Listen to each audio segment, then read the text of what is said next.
दोनों प्रत्याशियों का नामांकन करवा दिया है। आपको बता दें, दो प्रत्याशी फयाज अहमद और मीसा भारती आरजेडी की तरफ से उच्च सदन के लिए जाएंगे। इन दोनों का नॉमिनेशन भी हो चुका है। नामांकन की प्रक्रिया जब शुरू हुई तो आरजेडी ने सबसे पहले नामांकन करवा दिया है। बिहार के जिन 5 राज्यसभा सीटों के लिए चुनाव होना है उसमें पहला नॉमिनेशन आरजेडी की तरफ से हुआ है। राज्यसभा चुनाव के लिए आरजेडी प्रत्याशी मीसा भारती और फयाज अहमद ने विधानसभा पहुंचकर अपना नामांकन दाखिल कर दिया। आरजेडी के दोनों प्रत्याशियों के साथ आरजेडी सुप्रीमो लालू प्रसाद यादव, बिहार विधानसभा में नेता प्रतिपक्ष तेजस्वी यादव और तेज प्रताप यादव सब मौजूद रहे और आरजेडी के तमाम सीनियर लीडर्स, बड़े नेता सब पहुंचे थे आरजेडी कैंडिडेट्स के इस नॉमिनेशन में।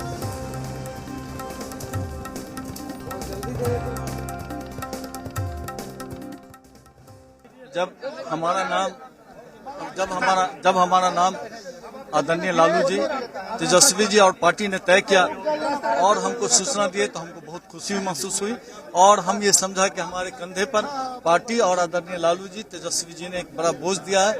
हम उसका निर्वहन निष्ठा के साथ और उनको दिखला देंगे कि कैसे हम निष्ठावान एक कार्यकर्ता है और तेजस्वी जी ने जिस भरोसे के साथ हमको जिम्मेदारी दी है उसको ईमानदारी के साथ निर्वहन करेंगे। क्या प्राथमिकता होगी आपकी? हमारा तो शिक्षा का क्षेत्र है, शिक्षा और गांव ग्राम का विकास, ये हमारा प्राथमिकता होगा, फर्स्ट प्राथमिकता होगा।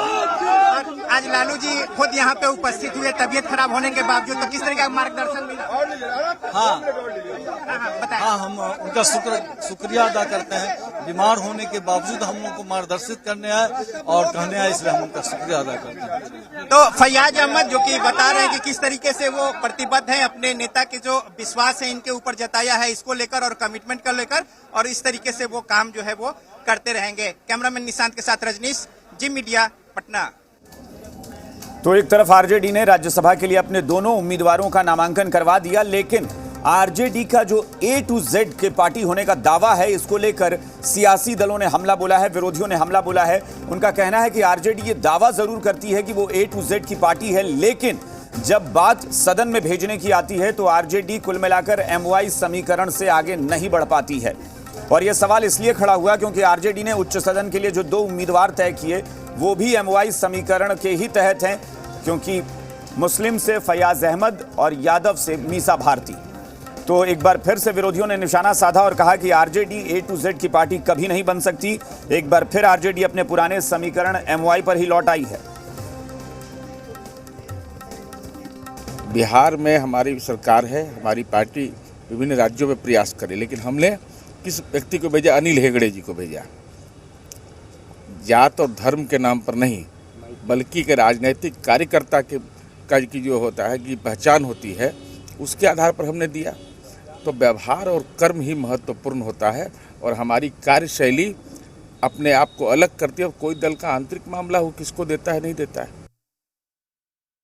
उनकी श्रेणी में आता ही नहीं है, वंशवाद के परिवार में आता नहीं है। तो मैं बार बार कहता हूँ, ये देश के प्रधानमंत्री और देश के मुख्यमंत्री जी, परिवार के राज्य के मुख्यमंत्री, ये परिवारवाद से ऊपर उठ के काम करते हैं। सर्व समाज के लोगों को, भारत माता को परम वैभव पे पहुंचाने के लिए, विश्व को गुरु बनाने के लिए यही देश था ना जो पूर्व कालखंड में जिन लोगों के हाथ में देश की सेवा करने का मौका मिला था, उन लोगों ने परिवार को सेवा करने लगा।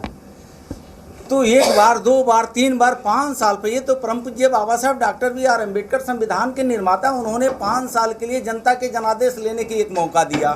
5 साल जब पूरा होता है फिर नेता जनता के जनादेश लेने के लिए जाते हैं। सीट 2 थी तो उन लोगों को ही दिया गया जो कि या तो पहले से उसमें थे और उनसे किसी तरह की शिकायत नहीं थी, जैसे कि मीसा भारती जी का, और दूसरे दिए गए जो फयाज जी को, वो काफ़ी पुराने मतलब कार्यकर्ता हैं। तो आप ज़मीनी कार्यकर्ता को दे रहे हैं, इससे बेहतर चीज़ और क्या हो सकती है कि शुरू से ही वो रहे हैं और पार्टी से जुड़े रहे हैं और आज तक हैं। और जो लोग नए जुड़े हैं जो कि A to Z की समीकरण को और मजबूत कर रहे हैं और पार्टी में अभी जुड़े हैं, तो निश्चित तौर पर पार्टी आगे उनको मौका मिलेगा। जेडी ने जो अभी टिकट दिया है मिश्रा जी को और फयाज अहमद को, तो इसमें किसी भी दल को कोई बोलने का हक नहीं है। इसलिए नहीं है कि ये उनके पार्टी का निहायत ही निजी मामला है और वो अपने जिस कार्यकर्ता को टिकट दें, ये उनकी प्रेरोगेटिव है। हम लोगों को इसमें कुछ नहीं कहना है। जवाहरलाल नेहरू जी के पुण्यतिथि के समय में कुछ पत्रकारों ने उनसे सवाल किया था और माननीय मुख्यमंत्री जी ने उसका जवाब दिया है। हम समझते हैं जब टाइम आएगा, समय आएगा तो उसकी भी उम्मीदवारी की भी घोषणा सबको पता चली जाएगी। लेकिन लेट वो आप हमेशा आगे रहते थे, इस बार तो आरजेडी की तरफ से पहले नॉमिनेशन कर दिया गया। अब जैसे है कि बाकी लोगों से डिस्कशन हो रहा होगा, बाकी लोगों से तो निर्णय तो नीतीश जी को करना है और हम समझते हैं कि उचित समय पर निर्णय करेंगे। और इस वक्त हमारे साथ पटना से हमारे ब्यूरो चीफ रजनीश जुड़ गए हैं। सीधा रुख करेंगे रजनीश का और उनसे बात करेंगे। रजनीश, चूंकि जो बड़े सियासी दल हैं बिहार में, उसमें आरजेडी ने सबसे पहले अपने कैंडिडेट्स का ऐलान ही नहीं किया बल्कि नामांकन भी करवा दिया है राज्यसभा के लिए, लेकिन फिर भी आरजेडी में भी एक सवाल उठा था कि अंदरूनी कुछ विवाद है पार्टी के अंदर, या कहें परिवार के अंदर। तेजस्वी यादव को लेकर सवाल उठे थे और अब विरोधी भी कह रहे हैं कि आरजेडी A to Z की पार्टी नहीं बन सकती, MY समीकरण से आगे नहीं बढ़ पाएगी।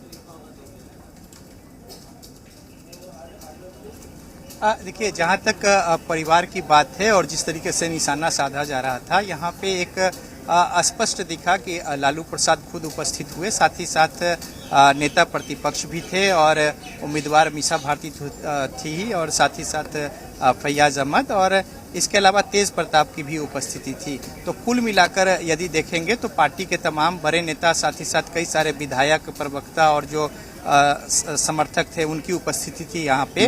और जो यहाँ पे उम्मीदवारी तय की गई है, आरजेडी की ओर से स्पष्ट कहा गया है कि उन्होंने सबसे पहले अपने उम्मीदवार तय किए हैं और जो कुछ सौंपा गया था केंद्रीय नेतृत्व को, अध्यक्ष को, लालू प्रसाद को, और उन्होंने अपने स्तर से, चूंकि सारी जवाबदेही उनके ऊपर थी, उन्होंने नाम तय कर दिया और उम्मीदवारी भी हो गई। जो सत्ता पक्ष के लोग हैं वो इस पर निशाना साध रहे हैं। जहां तक A to Z की पार्टी की बात है तो देखिए, आरजेडी में जो मेजर चंक जो है उनका, वो MY समीकरण तो है ही है, जो कि उनका बेस है, आधार है, और इस आधार पे ये दोनों उम्मीदवार भी खरे उतरते हैं। और जहां तक दूसरे जो सामाजिक स्तर पे समीकरण की बात है या और दूसरे लोगों को समाहित करने की बात है, अपने पाले में गोलबंद करने को लेकर, तो पार्टी की ओर से जो हमारी बातें हुई अभी यहाँ पे, उनका कहना है कि 9 सीटों पे अभी चुनाव जो है वो होना है, ठीक इसके बाद अभी MLC का जी, तो उसमें जो है और भी उम्मीदवार समायोजित किए जा सकते हैं। बहरहाल ये पार्टी का फैसला है और इस तरीके से उन्होंने स्पष्ट कर दिया है। रजनीश, आप वहां पर मौजूद थे, लेकिन बॉडी लैंग्वेज देखकर क्या लग रहा था? क्योंकि अभी भी लोग कह रहे हैं कि इस दौरान भी तेजस्वी यादव का बॉडी लैंग्वेज जो है वो बता रहा था कि तेजस्वी बहुत ज्यादा खुश या उत्साहित नहीं नजर आ रहे थे। तेज प्रताप ही अपने पिता के इर्द गिर्द थे और तेजस्वी यादव बहुत अपने आप को बस किनारे, अपने आप को बस वहां मौजूदगी भर दिखा रहे थे। कृपया सवाल दोहराएंगे। ये सवाल उठ रहे हैं कि तेजस्वी यादव की बॉडी लैंग्वेज वहां जो दिख रही थी वो बहुत उत्साहित नजर नहीं आ रहे थे, वो सिर्फ मौजूदगी भर दिखाने के लिए वहां पहुंचे थे, बल्कि तेज प्रताप ज्यादा एक्टिव नजर आ रहे थे। देखिए, तेज प्रताप यहाँ पे दिख रहे थे, एक्टिव भी थे, और जाहिर तौर पे जब लालू प्रसाद यहाँ पे होते हैं तो उनके इर्द गिर्द तेज प्रताप जो है वो होते हैं और उनका ख्याल भी रखते हैं। तेजस्वी अभी बाहर से लौटे हैं, लंदन गए हुए थे, और साथ ही साथ ये जो नामों को तय किया जाना है तो जाहिर तौर पे ये बहुत कुछ अप्रत्याशित जैसा नहीं है। तो एक नाम पहले ही वो डोमेन में, पब्लिक डोमेन में आ गया था कि मीसा भारती जो है वो, मतलब जो आधिकारिक घोषणा है उसके पहले ये स्पष्ट हो गया था कि मीसा भारती उम्मीदवार होंगी। एक नामों को लेकर जो मसला रह गया था वो स्पष्ट हो गया, और फैयाज अहमद जो हैं वो पार्टी के कार्यकर्ता रहे हैं, 2 बार के विधायक रहे हैं, पिछला चुनाव वो हार गए थे तो लगातार वो सक्रिय रहे हैं। तो इस आधार पे ये बताया गया कि फैयाज अहमद पार्टी के नज़र में उपयुक्त और सबसे सुटेबल उम्मीदवार थे, लिहाजा उन्हें उनकी उम्मीदवारी तय की गई और उन्होंने अपना यहाँ पे नामांकन भी किया है। जहाँ तक परिवार की बात है, सारे लोग इकट्ठे हुए और सबकी उपस्थिति में यहाँ पे नामांकन हुआ है। सत्ता पक्ष के लोग कुछ निशाना साध भी रहे हैं, लेकिन जाहिर तौर पे जो आरजेडी के लोग हैं वो सीधा सीधा स्पष्ट कह रहे हैं कि जेडीयू में तो अभी तक ये स्पष्ट भी नहीं है कि उनके उम्मीदवार कौन होंगे, और बीजेपी में भी अभी हालांकि नाम जो है वो केंद्रीय कमेटी को भेज दिया गया है। उनका अपना जो एक चेन होता है जिसके तहत राज्य से नाम की सूची जो है वो केंद्र को भेजी गई है और वहां से मुहर लगकर नाम जो है वो आएगा, फिर यहाँ पे नामांकन। बिल्कुल, अमूमन एनडीए का यह दावा होता है कि हम पहले कैंडिडेट अपने देते हैं, लेकिन इस बार राज्यसभा के मामले में जरूर आरजेडी ने बाजी मारी है और पहले अपने कैंडिडेट्स का नामांकन भी करा दिया है। बहुत बहुत शुक्रिया। रजनीश पूरी जानकारी के लिए। तो आरजेडी के भीतर ये जो विवाद की बात विरोधी कर रहे हैं वो अपनी जगह पर विरोधी निशाना साध सकते हैं, लेकिन आरजेडी का कहना है कि कोई विवाद नहीं है और बहुत सही तरीके से हमने कैंडिडेट का चयन ही नहीं किया बल्कि नामांकन भी करवा दिया है। लेकिन सवाल उठ रहे हैं एनडीए को लेकर कि एनडीए में देरी हो रही है और एनडीए में देरी को लेकर मुख्यमंत्री नीतीश कुमार ने कहा है कि सब कुछ बहुत जल्द मालूम हो जाएगा, पता चल जाएगा कि हकीकत में कैंडिडेट कौन होने वाला है एनडीए की तरफ से। आपको बता दें कि बिहार में राज्यसभा की 5 सीटों के लिए चुनाव होने हैं।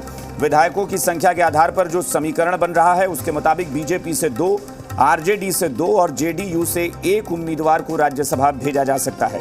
राज्यसभा की 5 सीटों के चुनाव को लेकर आरजेडी ने उम्मीदवारों का नामांकन करवा दिया है, लेकिन सूत्र बता रहे हैं कि बीजेपी में कोई पेंच नहीं फंसा है, जबकि जेडीयू में अब भी स्थिति जो है वो स्पष्ट नहीं है, क्योंकि आरसीपी सिंह बीजेपी की तरफ जेडीयू की तरफ से राज्यसभा जाएंगे या नहीं जाएंगे इसको लेकर अब भी संशय बना हुआ है। हालांकि आरसीपी सिंह ने कल जेडीयू के अध्यक्ष ललन सिंह की मौजूदगी में नीतीश कुमार से मुलाकात की थी, तो माना जा रहा है कि विवाद जो कहा जा रहा था कि आरसीपी और नीतीश के बीच एक दूरी बन गई है वो शायद मिटे, ऐसी उम्मीद की जा रही है।